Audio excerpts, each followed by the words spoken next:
Le purgatoire est un lieu d'attente et de souffrance, où les âmes, arrachées au corps qu'elles animaient, achèvent de se purifier et de payer à la justice de Dieu leur dernière dette. C'est là que descend l'âme indigne encore de jouir de la vision béatifique, et elle y descend tristement. Elle a vu Dieu, et elle s'est sentie attirée vers lui, comme l'enfant vers son père. Elle a entrevu quelque chose des splendeurs de la cité sainte, et elle en a été ravie.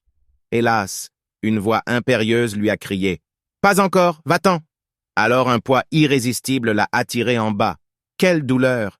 Avoir vu Dieu et en être éloigné, savoir où il est et n'y pouvoir aller. Savoir ce qu'il donne et ne pouvoir se présenter à sa porte. Voir de près sa patrie et ne pouvoir franchir la frontière qui vous sépare. Ce n'est là pourtant qu'une partie de ses souffrances. L'Église priant pour les morts conjure Dieu de les admettre au lieu du rafraîchissement, de la lumière et de la paix. Cette âme est donc au milieu d'ardents brasiers. Elle est plongée dans la nuit épaisse et dans la désolation la plus profonde. En une telle détresse, elle a besoin de consolation. Saint Michel s'y emploiera. Il est l'ange du purgatoire. L'Église le prie pour les défunts, et par là, selon la remarque de Bossuet, elle indique son opinion sur le rôle de Saint Michel à l'égard des âmes détenues au purgatoire, et montre quel prix elle veut que nous attachions à son intercession. Dieu lui-même a constitué Saint Michel prince et maître de toutes les âmes qui doivent entrer dans le royaume des cieux. Il se sert de son pouvoir pour soulager les âmes du purgatoire, pour briser leurs chaînes et pour les introduire au paradis. Semblable à un plénipotentiaire, dit Saint Pie V, il applique et interprète, suivant les circonstances, les volontés de son souverain.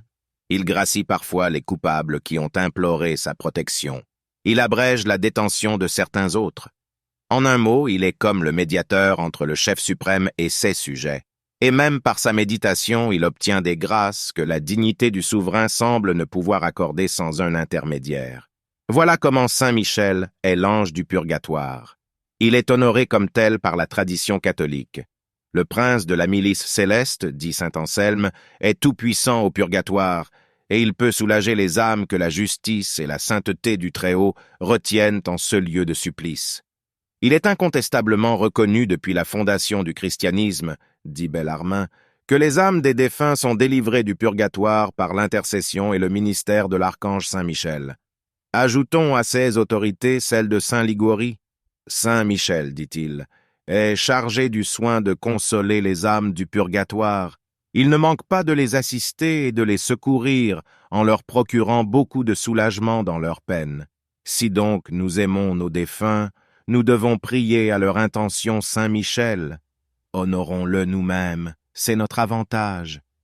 Celui qui a honoré Saint Michel, dit Saint Bernard, ne demeurera pas longtemps au purgatoire.